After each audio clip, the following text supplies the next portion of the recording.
Hey guys, Kinoflex here, back with another response video. In today's video, I'm going to be responding to the Birdman, who went on a war path against people talking negatively about Ironheart. I'm going to make multiple videos on this due to time constraints, and I'm keeping the intro brief. So let's just dive right in. 1, 2, 3, 4, 5, 6, 7. Okay, that was enough. What the fuck are we doing? Well, it sounds like you were trying to count to 10 but got frustrated. But don't worry, not all of us are great at numbers. A media property releases and a tornado of losers rush to release videos on it. If we're talking about channels dedicated to reviewing shows and movies that have just come out, isn't it normal to do that since the best time to talk about new media properties is around the same time that they are released? Hoping to grab hate clicks and grift views. Oh, I see. The problem is that people don't like it, and their opinions don't align with yours. But I'm still a bit confused, as the central premise of your video would suggest that you yourself are looking for hate clicks from viewers who dislike the people you talk about in your video. And technically you are making what you would call grift views by having these alleged grifters be the focal point of your video. And I make my fair share of response videos to people doing something similar, so no hate there. But it does beg the question of why you think you're so different to their form of content outside of you having a more positive opinion of the media properties being discussed. Typically what happens is that a media property releases, they criticize it, and then you criticize their responses. Again, when you look at it from this context, the content you put out isn't much different from theirs besides how you feel about the media properties being discussed. You even seem to acknowledge this somewhat, but claim a non-existent moral high ground as if you aren't making money the same way they do with their content. Calling yourself an anti-grifting grifter doesn't mean you're not also a grifter. Of course, the usual shitbirds like Heel vs. Babyface and The Critical Drinker have already uploaded their takes, and we'll get to them in a moment. But even relative unknowns are able to grow a following by posting grift content hating on black-led media properties it feels they didn't even watch or understand. Are you really suggesting that Disney is at all black-led? Come on now, this is Black Panther levels of cope. Because just like back then, the predominantly white executives and board directors at Disney are laughing their asses off while counting your money over you even suggesting such a thing. You destroyed your entire credibility as a critic immediately here, because you revealed that your enjoyment from the show doesn't stem from the actual quality of the writing being good, but merely what it represents to you, which is pretty meaningless. Now listen here, you uncivilized male monkey. If you had bothered to do even the most basic amount of research, you would realize that this show, no, this masterpiece in television writing, was born from the creative control given to the most accomplished black visionaries of our time, with the GOAT himself, Ryan Coogler, serving as executive producer.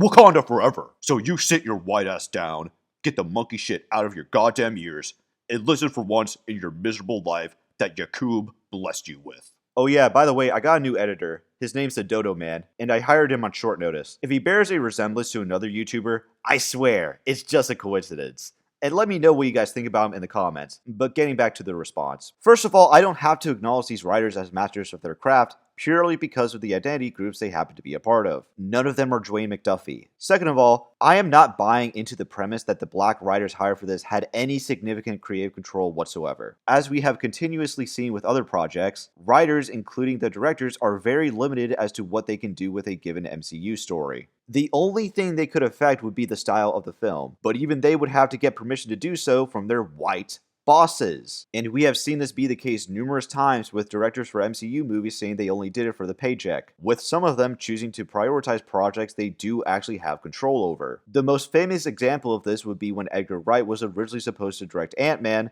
only to just end up leaving the project because what they essentially wanted him to do wasn't tell an interesting story, but to work as a babysitter to the cast and crew as they film a script he had no say in. So please spare me any accusations of people being racist because they didn't like this show. Some, like this dog food eating scumbag, played their hand a little too early by starting the lie before the show was even released, so you know this hate campaign is entirely manufactured. This would be true if people weren't already familiar with Ironheart, who is a very unlikable character with bad stories in the comics. She was also in Wakanda Forever, and nobody really liked her in that either. I'll also link a video explaining why that's the case. The only reason she was created was so that the writer who created her, who is white by the way, would make money through residuals off of her. And there were already 2 other characters who fit the archetype of this character with Rhodey's niece Lila Rhodes and Jensen's daughter Tony Ho, who have more to do with Tony Stark personally than Riri Williams does as a legacy character. Her backstory is that she hacked into Stark's computer to steal his armor designs, where she then stole resources from an MIT lab to build a shittier suit, because she was mad that her teacher told her that she couldn't be Tony Stark after she pestered her into saying that, since she was unhappy with being told that she could be whatever she wanted.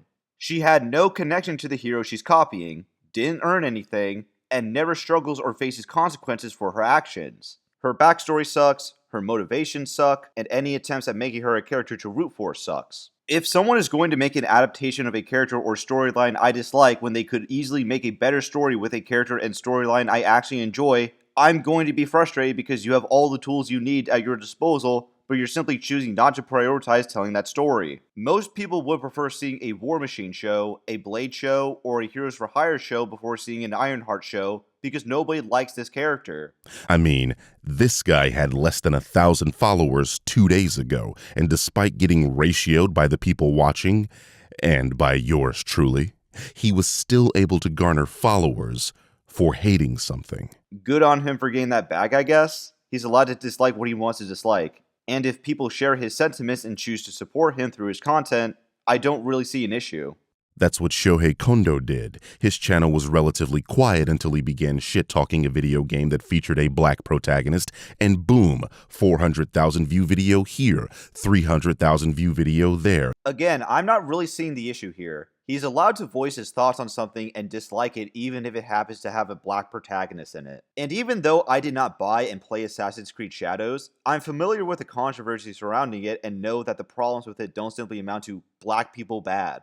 It has more to do with a white academic lying and fabricating historical sources to give himself fame and recognition. Yasuke is a real person, but his real-life accomplishments that have been paraded around in fictional stories are not, which is not ideal when you make those made-up accomplishments a central part of your historical fiction game, as a certain degree of historical accuracy is required, or else it simply becomes just fiction. People who enjoy historical fiction generally do so with the understanding that they're learning something new. And having outright historical falsehoods presented as fact makes the story and overall experience worse. And I would imagine it would be incredibly offensive to people of Japanese origins like Shohei Kondo to see their history bastardized in such a way. And that taught him to make video after video on that game, hoping to milk the situation as much as he could, resulting in 26 videos on the same topic.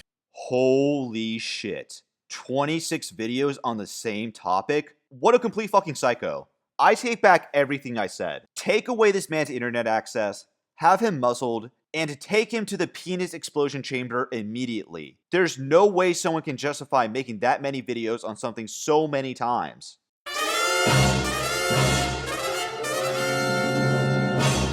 Oh, well, will you look at that? You're just a blatant hypocrite. Mr. Electric, send this Gentlemen, to the penis explosion chamber and have his penis exploded immediately! take your loose vagina lips and keep them closed. You diarrhea squirt from an asshole. Daddy Birdman puts a lot of effort into his videos. They take massive amounts of time and effort to make, with his scripts being the result of hours and even days of research. Sure, I don't doubt that these videos are all that easy to make. But why not assume that's also the case for Shohei Kondo's videos as well? There is no fixed amount of videos you can have on a topic. You even have entire channels dedicated to talking about one specific topic. So who is to say that he isn't putting in the effort or that the amount of videos he made is unjustified? All I get from this is that he's very passionate in talking about Assassin's Creed Shadows, which isn't an issue. If another channel had a playlist of videos of them playing the game that were double the amount of videos Shohei Kondo had on his channel, should that person also be criticized? How about people who have the exact opposite opinion as Shohei Kondo on the game, where they have 26 different videos telling you what they like about the game? Would that not be okay as well? This is just a very bizarre argument on your end since you do the exact same thing. And the crazy part is, none of these people's criticisms even make sense. I've shown countless times that simple research and fact-checking is enough to blow up their entire video. And that's what we're going to do today. Rebut a couple of these grifters lying about Ironheart simply to trick you into clicking their video. So let's start with this lunatic from Twitter. What in the hell is this? I just got done watching the first 3 episodes for Ironheart and wow! As has been made clear by the weak attempt at going viral for a short attention span audience, this is a low-effort TikTok that he uploaded to Twitter. As you can see, the point is to be as inflammatory as possible by being a clown for children. I mean, I can't imagine an adult audience seeing this and taking this person seriously. I'm gonna start off with the only positive about this show, and it's the fact that Riri Williams doesn't have a nanotech suit. We're back to the good old days. But other than that, this show is crap. This is a typical lie of those that try to shit on the MCU. They use people's vague memories of the helmets and masks in the MCU to say the entire costume is made out of nanotech, and that is obviously not true. War Machine has been using a tactile suit since the second Iron Man. His suit's last couple appearances in Endgame clearly show that not even his helmet was nanotech, so this is demonstrably a lie. Pepper's suit was shown to be tactile as well. There are less nanotechnology suits in the MCU than there are non-nanotech suits, and mainly, the criticism is centered around the helmets themselves. Wow, you really showed him. How dare he praise an aspect of a show for having something he hasn't seen in an MCU movie or show in 6 years. You're such a goddamn hero. Nobody should be allowed to say anything positive about this show. And I don't buy that Riri Williams is actually this smart girl. She doesn't act smart. Everything she does is dumb. Would you like to substantiate that position? Where is the evidence that everything she does is dumb?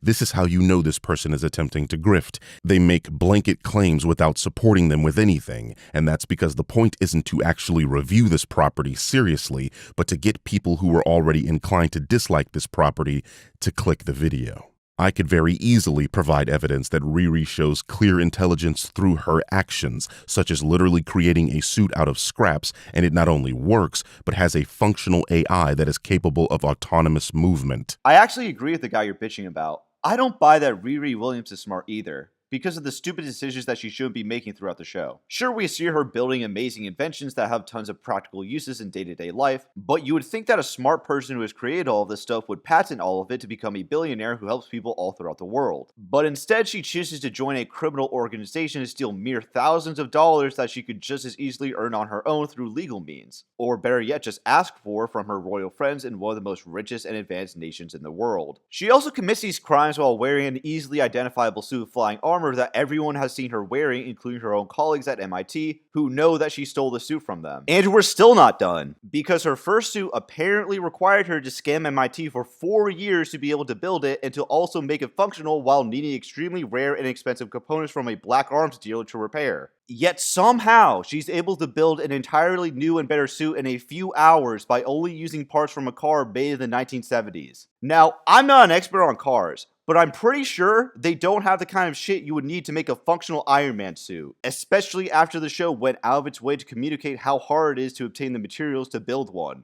So yeah, when you present a character and tell me that she's smart only to have her make the dumbest possible decisions available to her constantly, while also creating shit that she shouldn't in the context of the story, the illusion of her being a genius is completely broken. And any feats that are supposed to be a result of her supposed intelligence might as well be from superpowers or magic, because that's more believable than thinking this character is smart. It would have been 10 times better if Tony Stark was in this and he was her mentor. That would have been way better than what we're getting. Her AI that she has now is nothing but a joke. That AI is just cracking jokes the whole time. I agree that it would have been cool if the show followed the comics and had Tony Stark be the AI in her suit, but there are obvious contractual issues with this, as Robert Downey Jr. has retired from the role of Tony Stark. However, the AI that we have narratively makes sense for the story, and it seems your actual issue with this is that the AI isn't Tony, not because there's an actual issue with the character. And the reason she's more lighthearted is because the AI is literally based on her best friend. Ask yourself, if you had an AI that was based on your best friend, wouldn't they at least tell the occasional joke?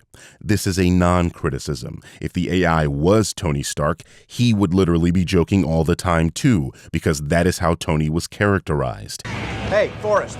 We can talk, sir. Oh, I see, so it's personal? No, you intimidate them. Good God, you're a woman. I don't want to see this on your MySpace page. Please, no gang signs. No, throw it up, I'm kidding. Hey, Tony. I'm sorry, this is the fun V. The humdrum V is back there. I've been in captivity for 3 months. There are 2 things I want to do. I want an American cheeseburger. And the other? That's enough. What's wrong?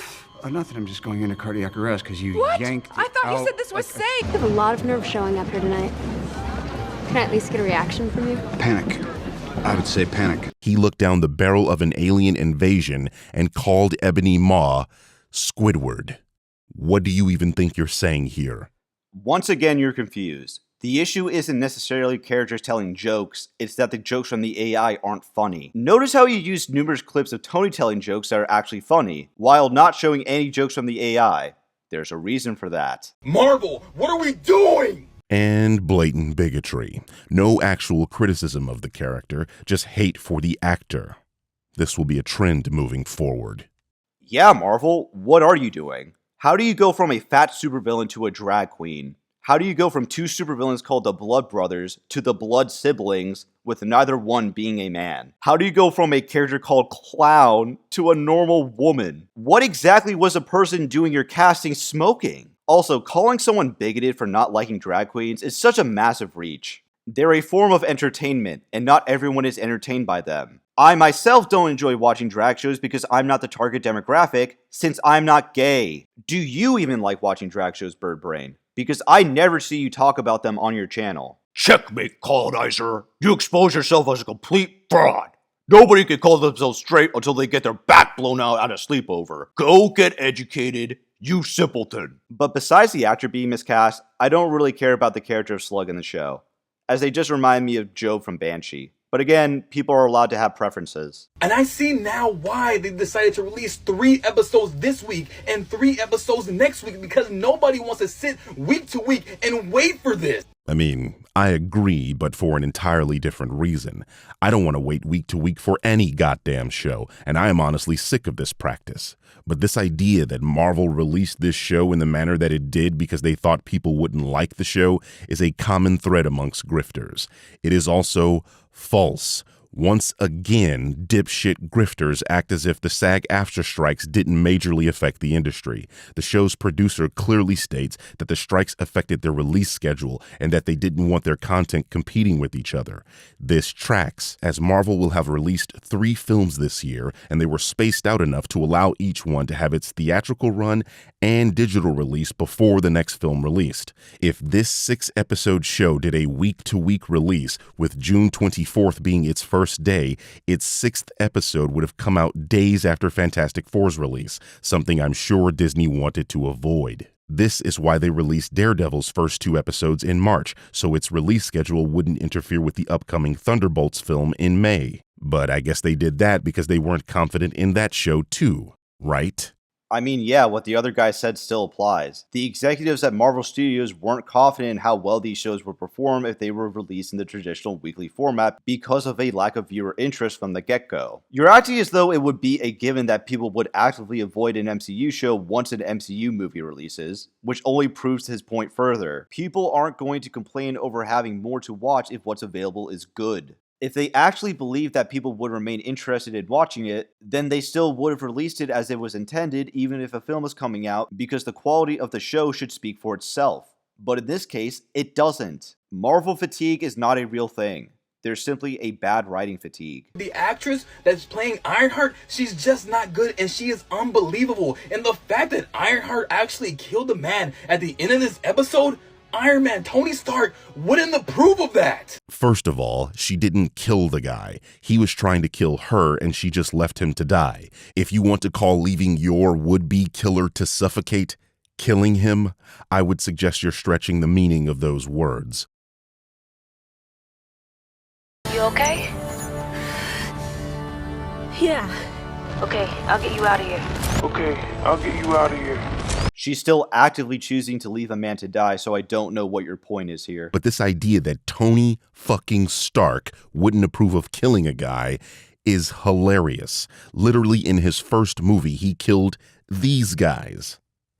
And these guys. I guess the missile he shot in this tank just tickled those people. But what's even funnier is in Tony's last appearance in the MCU, he quite literally killed Thanos and his entire army with a snap of his fingers. I know they're both intelligent and billionaires, but Tony Stark is not Bruce Wayne.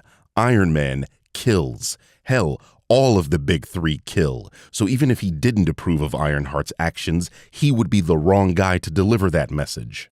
Kinda like you. How stupid do you have to be to lie so blatantly like this? You can clearly see that the context of these scenes are completely different, where Tony and the other members of the Big Three are saving civilians from active terrorists and alien threats, while Riri is just leaving a guy who is no longer a threat to die as he screams for help. She's in her suit, so she's completely safe and can easily move him so he can be arrested. The writers could have just killed this guy off by having him do something stupid out of malice on his own. But instead we just have Riri be incredibly sadistic by allowing him to die instead of saving him, which is not something you want to see from a superhero that isn't an anti-hero. And the show tries to justify this by saying she's worried about what would happen to her family if the guy survived, when in the very next episode she allows them to be put into danger by refusing to contact Wakanda for help for no reason. Keep in mind this guy edited this, so he knows the proper context for all these scenes. So he should know that none of the situations he provided are comparable at all. But his brain is so fried that he actually thinks that nobody would notice. I'm going to end the video here since I'm going to try something different and release the other parts later to try and get content out quicker. So be sure to like, share, and subscribe if you want to be notified when the other parts come out. Thank you and have a good one.